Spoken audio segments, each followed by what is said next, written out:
My name is Bobby Bonds, and I welcome you here to another episode of the Aquinas 10. Today, we have the leader of Higher Health, Michelle. Michelle, give us a little bit of a background of what made you start joining Higher Health. Yeah, so a little bit of background on me. So I've always had a passion for working in healthcare. I've always worked in healthcare, and once I met Robert and his team, I really believed in the mission that Higher Health has. I really believe on where the company's going, the growth it's gonna have, the potential that it has. So it made me make the decision to join his team and work under his leadership. So talk to me, how long have you been in recruiting? So I've been in recruiting for 6 years now. I actually started in recruitment doing mainly sourcing in healthcare and for nurses, and that was like my foot in the door into recruitment, and I loved it, and I've been in recruitment ever since because you get to talk to people every day, you get to make them job offers, you get to get them prepared for interviews, and I love interacting and connecting with people, so that is the main reason why I love recruitment and why I decided to become a recruiter. Michelle, how long have you been in recruiting? So Bobby, I've been in recruitment for 6 years now. I love recruitment. I love what I do because mainly I get to interact with people and also connect with them. And I get to do something that I love every day that I wake up. So that is the reason why I love recruitment and why I got into recruitment. So what's the hardest part of your job? The hardest part of my job, I would say, would be number one, to stay organized, okay, and just have my day planned out. And but the really, really hard part of my job is having to let candidates know that they're not getting a position that they were hoping to get. Yeah, that's gotta be tough. It is tough. It really is. So. We're starting out. We're brand new. Higher Health is brand new. What's a good 30-day action plan? What do you think is the first things you guys should be doing as a team to get ready to start being profitable? Yeah, I think as a team, the first thing that we need to do is get to know each other. Also, talk about what our goals are going to be as a company, our metrics, what the vision is for the company, and how we can get there. What is our game plan that we're going to have? So that is what I'm hoping to do with my team. Also, get to know their strengths and their weaknesses, because I feel like that is very important as a leader, is to know your team's weakness and their strengths, and just communication. Communication is key. I feel like in my career, that has been the number one thing that has driven me to success, is to communicate with my leader, with my team, and be able to work alongside of them because we are one big family. You know, we're working with a lot of new students. You're partnering with Complemented Vocational Careers. You're partnering with American Healthcare Institute. What do you think some of the challenges are going to be to get people to understand, hey, this new hire is valuable? How do you think we can get the community to realize that? So I think one of the main challenges that we're probably going to deal with is the fact that, since they are students that are graduating, that they don't have a lot of experience in the real world.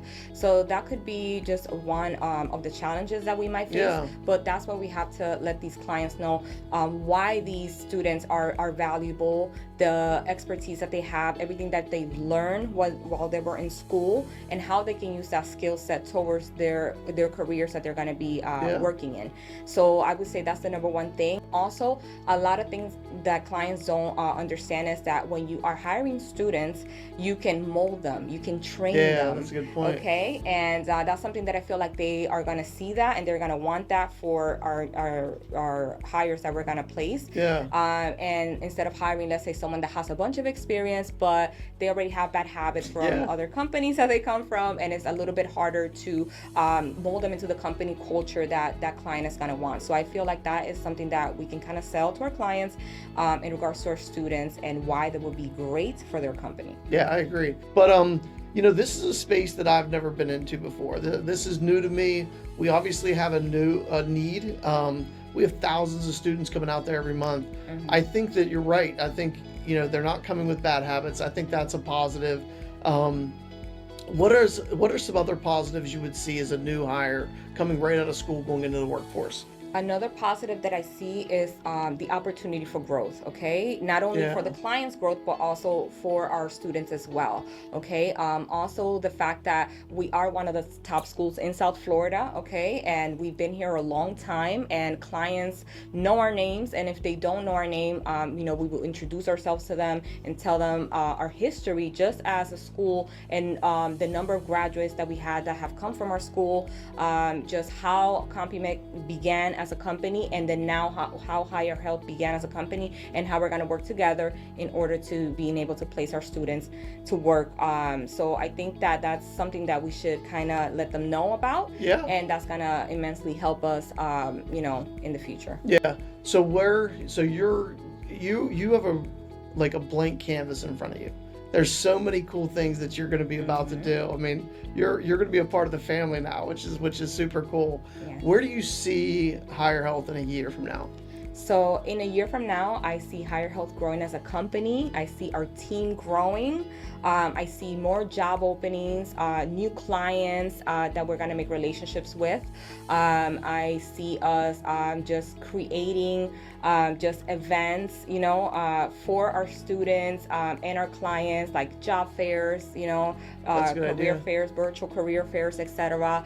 I see us just creating just something great. I do see the growth that it's going to have potentially. So in 1 year, I'm hoping that we grow as a team, as a company, and just as a family. Yeah, so. No, that's great. What's your idea on the career fairs? Because that's actually something interesting that I didn't think about. Yeah, so on the career fairs, they're really good because the candidates get to go, they get to interview, they get to kind of get that experience of what it is interviewing one-on-one in person, talking about themselves, talking about how they can be an asset to the company that they're interviewing for. And it kind of gives them that real world experience, and it helps them not be nervous, because I feel like when you have never interviewed before for a job, or even if you have interviewed for a job, it can be very nerve-wracking. So I don't know about you, but every time that I interview, it's very nerve-wracking. So I feel like going to job fairs and career fairs is going to help them just kind of get a feel of what to say, how to speak, be themselves, and also talk about their experience and how they can be an asset to the company that they're applying and interviewing for. Yeah.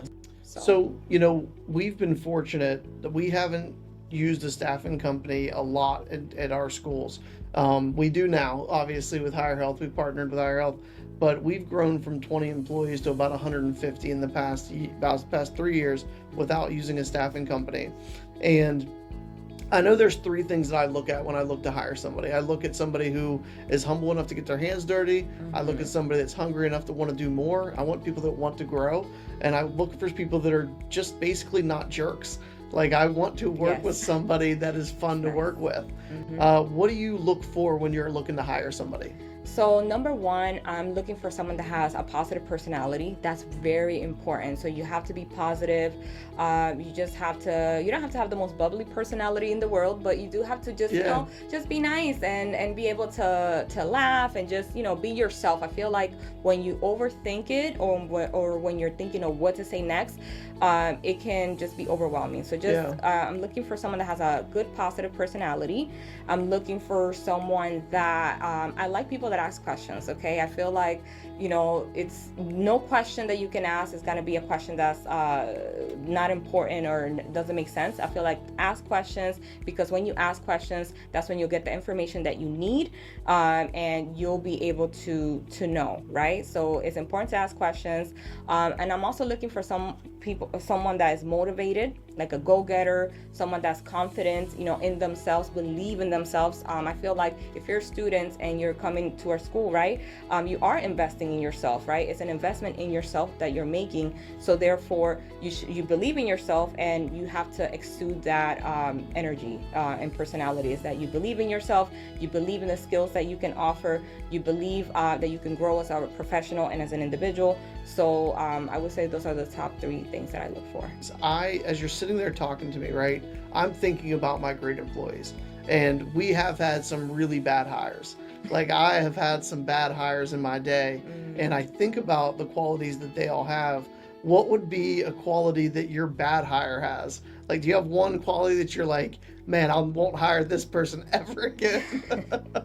I would say one bad quality I would say is someone that just doesn't care. If you see someone that, like I said, that's why you have to have someone with a positive personality and someone that can connect, because if you see just someone that just doesn't care, they join a meeting and they're like, hi everyone, their energy's not all the way there.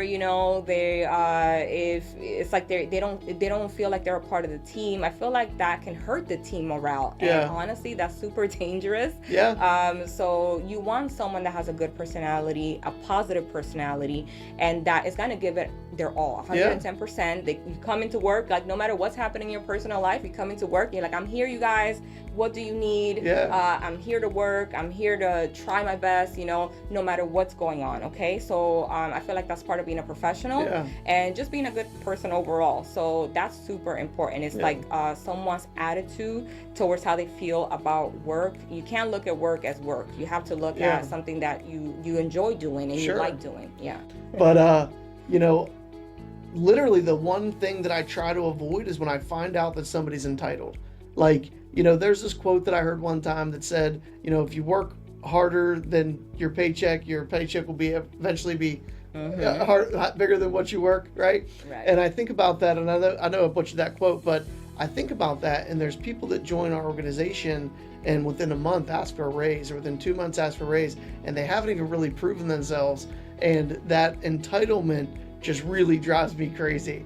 It'd be different if they were worth it. Like, it's different when they're worth it, but the entitlement sometimes drives me nuts, and it never works out. It never ever works out when I feel that. So that's always something that I try to avoid when I sense it. Like, hey, we're here to work. We got to get a job done, and you're either going to be a part of this team or you're not. And so that's always important to us. Let me tell you, at the end of the day, if you have people that are very independent, they know what they're here to do, right? They know what their job is, what their responsibilities are, and they are independent. They know what to do. You don't have to.